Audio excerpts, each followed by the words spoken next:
Kawan-kawan sekalian, jumpa lagi dengan saya Wildan Pramudi Arif, pengasuh dari channel Terapi Fish. Kesempatan kali ini saya mencoba menjawab beberapa pertanyaan atas unggahan video saya tentang anger release.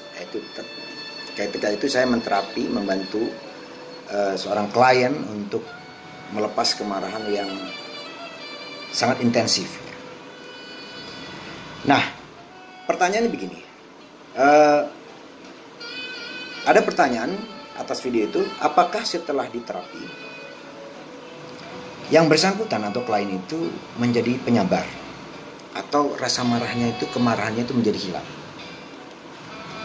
Nah, pertanyaan ini mungkin agak sepele, tetapi saya kira ini penting dan saya berkepentingan untuk memberikan klarifikasi, menjawab agar tidak terjadi kesalahpahaman, ya. Kawan-kawan sekalian, bahwa pada dasarnya kita sebagai manusia tidak mungkin terbebas dari kemarahan, rasa marah, ya. Karena kemarahan itu kan bagian dari dinamika emosi atau psikis kita, ya, yang penyebabnya banyak, gitu kan? Bukan penyebabnya karena memang internal dari kita sendiri, dinamika emosi yang tadi saya bilang, bisa karena eksternal, ya, karena interaksi dengan lingkungan kita, ya, apakah dengan lingkungan keluarga, dengan pasangan, ya, dengan sekolah, ya, dengan di tempat kerja, ya. Bahkan kalau di Jakarta seperti yang super sibuk ini, crowd atau kerumunan itu bisa memicu kemarahannya, ya, karena kita lelah gitu, capek, stres karena di tempat kerja, kita pulang tiba-tiba ada klakson yang begitu nyaring, kita menjadi marah, ya. Juga situasi makro, yang lebih makro, misalnya situasi ekonomi politik, ya, karena krisis ekonomi, atau contohnya kemarin pandemi, ketika hebat-hebatnya pandemi, kita demobilisasi, ya kan, PPKM, lockdown dan sebagainya, sehingga kita dibatasi gerak kita. Nah, itu kan membuat situasi yang kita gampang stres, dan ketika stres kita gampang terpicu kemarahan. Nah, artinya terus terang yang saya lakukan tidak untuk menghapus atau rasa marah itu, tetapi lebih memberikan bantuan untuk merelaksasi atau melepaskan kemarahan yang menumpuk, yang intens itu secara lebih proper, lebih memadai, sehingga kemarahan atau energi kemarahan itu tidak lagi destruktif bagi yang bersangkutan maupun bagi orang lain. Nah, karena kan kalau kemarahan itu dibiarkan, ya, itu akan menjadi semacam apa? Cepat atau lambat itu akan terjadi penumpukan dan semacam emotional block, ya. Ya, ketika dibiarkan, tidak dilepaskan secara memadai. Nah, emotional block ini itu bisa berdampak buruk maupun secara fisikis maupun fisis. Yang biasa menjadi gangguan psikosomatik, yang artinya memang karena kita ada masalah emosi, psikis, tapi kemudian dampaknya ke fisik gitu, ya.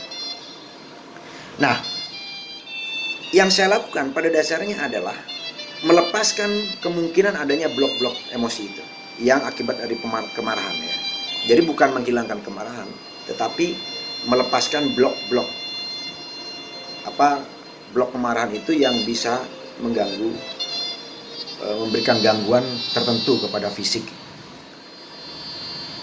Nah, kalau kawan-kawan, kalau kita marah sekali dua kali, ya, atau misalnya dalam tahap wajar, itu mungkin kemarahan itu ada fungsinya, ya, sebagai kontrol, misalnya bahwa sebagai respon yang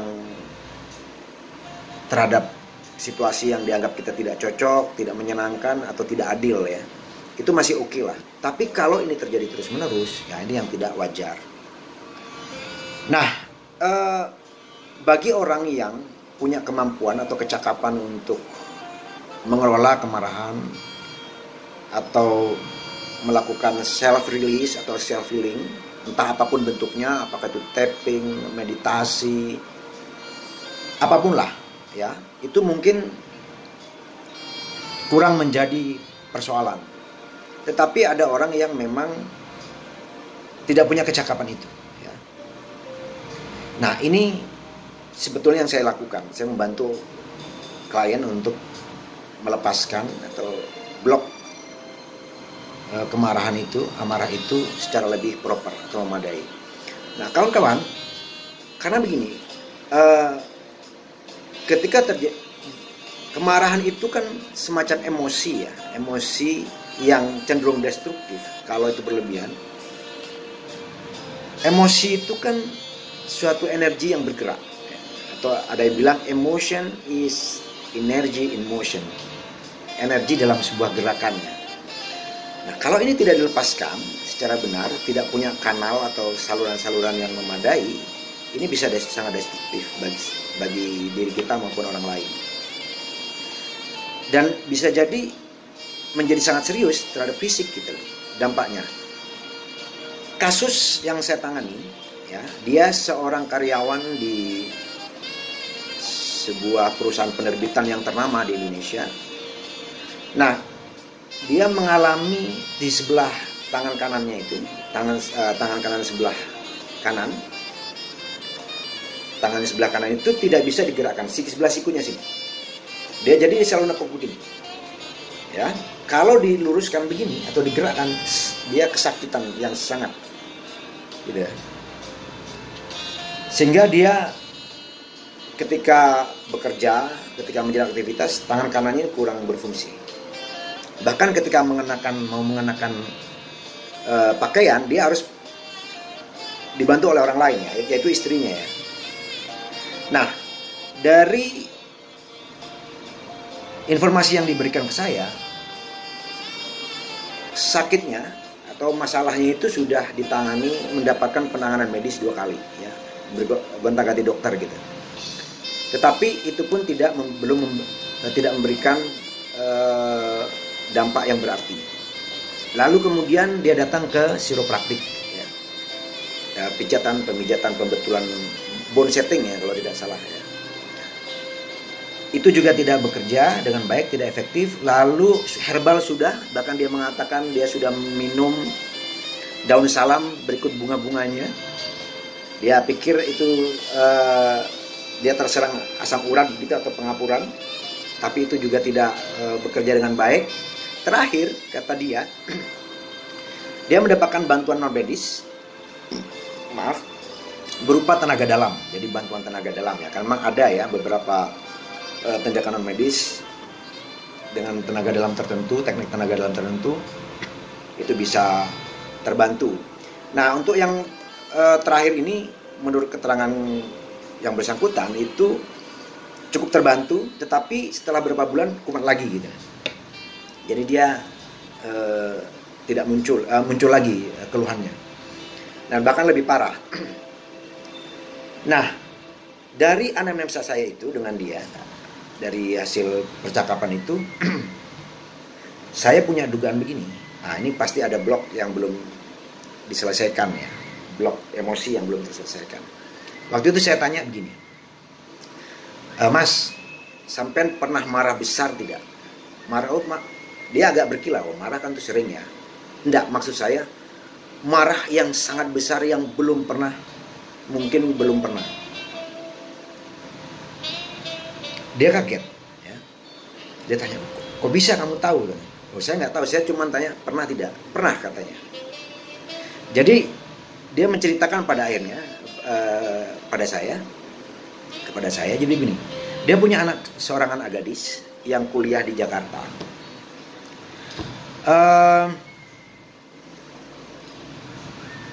Setelah mendekati semester akhir, tiba-tiba anak gadisnya ini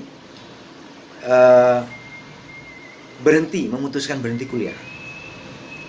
Dia kaget dong ya, kaget dan bertanya, kenapa kamu berhenti? Dan sebagian dia sudah mengeluarkan biaya banyak. Si anak ini tidak memberikan penjelasan yang memadai, yang memuaskan lah kira-kira. Akhirnya ketahuan ternyata anaknya ini hamil, ya. Wah, dia agak shock waktu itu. Dia hamil dan anak perempuannya diminta untuk memberitahu siapa yang laki-laki yang harus bertanggung jawab itu. Nah, ternyata setelah diberitahu oleh sang anak mengenai status atau misalnya identitas laki-laki ini, datanglah itu bapak ini ya menemui anaknya itu bersama anak laki-lakinya, datanglah ke rumahnya tanpa babi bu. Ternyata ketika bertemu dengan anaknya, di situ ada piring di meja itu, dan bapak ini itu spontan mengambil piring itu, mau menghantam muka piringnya ini ke mukanya gitu sambil dengan marah. Nah, piringnya ini bukan piring plastik ya, piring yang keramik ya, piring beling atau kaca gitu. Nah, itu kalau kena kepalanya sudah pasti itu ya, bagaimanapun. Jadi dengan kemarin mau dihantamkan ke mukanya, tetapi anak laki-lakinya langsung mencegah dengan menghalangi, menarik sikunya ini. Jadi dia emosi pada saat itu, sampai ditarik gitu kan. Pada akhirnya dia mulai tenang begitu, dan ya akhirnya dibicarakan lah. Nah, sekarang alhamdulillah mereka menjadi sebuah keluarga gitu. Tetapi urusannya tidak selesai di situ. Ternyata bapak ini setelah mengalami, dan waktu dia baru teringat ya, oh iya ya. Jadi setelah kejadian itu dia mengalami sakit. Mulai merasa sakit. Pertama sakitnya agak sedikit tidak terasa, tapi lama-kelamaan sangat terasa. Jadi memorinya masuk ke kejadian itu. Nah, ini berlangsung setahun lebih, kata bapak itu ya. Wah, kok bisa ya? Oke. Saya bertanya begini, ya itu karena kemarahan bapak, ya, Pak Edi, namanya Pak Edi waktu itu. Yang begitu intens, tetapi kemudian tidak mendapatkan pelepasan yang memadai. Ya. Ada yang tertahan di situ. Dan itu benar-benar terjadi. Saya kira beberapa terapis mengalami hal-hal yang kurang lebih sama ya. Nah, akhirnya saya mengajukan diri untuk membantu, paling tidak melepaskan blok-blok itu. Saya jelaskan tekniknya, bahwa teknik yang saya akan berikan itu adalah teknik magnetisme atau berupa nonverbal hipnosis gitu kan. Dan saya cuma memerlukan kisaran kurang lebih 10 menit lah. Nah, memang untuk kasus-kasus emotional block maupun ketegangan otot, metode mesmer atau magnetisme nonverbal hipnosis ini cukup efektif ya, pengalaman saya. Anda bisa lihat, kawan-kawan sekalian bisa lihat di video sebelumnya, ada beberapa kasus tentang orang yang mengalami neck pain, sakit leher ya, menaun, cukup dengan hipnosis atau nonverbal hipnosis itu bisa teratasi dengan cepat. Nah, pada akhirnya saya biasa tetap ada protokolnya, meskipun itu mesmer. Saya menggunakan teknik magnetic gaze, tatapan magnetis ya. Kita menggunakan nonverbal hipnosis dengan metode interaksi kontak mata gitu. Dan benar, saya cukup 3 kali, yaitu kisaran lebih 5 menit. Saya gunakan teknik itu, dan alhamdulillah seketika langsung dites, dia memakai jaket kulitnya itu, dan dia heran gitu loh, kok bisa hilang ya. Saya bilang ya itu sangat mungkin, karena memang apa yang saya jelaskan itu saya lakukan adalah melepaskan blok intensitas emosi, yaitu kemarahan itu yang bersarang di sikunya. Nah, ini yang saya maksud, bahwa bukan berarti bapak ini tidak akan lagi marah, tetapi setidaknya blok akibat emotional block, akibat kemarahan yang intensif pada saat itu berdampak fisik ya. Dan besoknya ya saya cek ya, gimana Pak gitu. Ternyata dia senang sekali, dan dia merencanakan minggu depannya lagi touring dengan teman-temannya sepeda motor. Nah, kawan-kawan sekalian, jadi itu sebagai sebuah klarifikasi. Sekali lagi, saya bukan menghilangkan kemarahan, bahwa setiap orang pasti kemarahan, berpotensi marah gitu ya. Tidak ada malaikat yang sabar, penyabar gitu. Selalu ada level kemarahan di dalam diri kita, dan perbedaannya mungkin intensitas, level ya, kemarahannya itu tadi. Jadi bagi mereka yang bersyukurlah, bagi mereka yang punya cara mengelola secara mandiri, suatu terapi misalnya, entah itu meditasi, tapping, self healing, forgiveness terapi maupun sebagainya, sehingga dia bisa mengelola kemarahannya. Bagi mereka yang mungkin ada masalah yang sama ya dengan kawan tadi, jangan dibiarkan. Cepat-cepatlah, jangan gengsi untuk menemui profesional yang Anda percaya, yang Anda percaya punya kompetensi. Demikian informasi dari saya, cerita-cerita kecil, mudah-mudahan bermanfaat, dan semoga kawan-kawan sekalian sehat, selamat, sukses, mulia, dan jangan lupa bahagia. Terima kasih.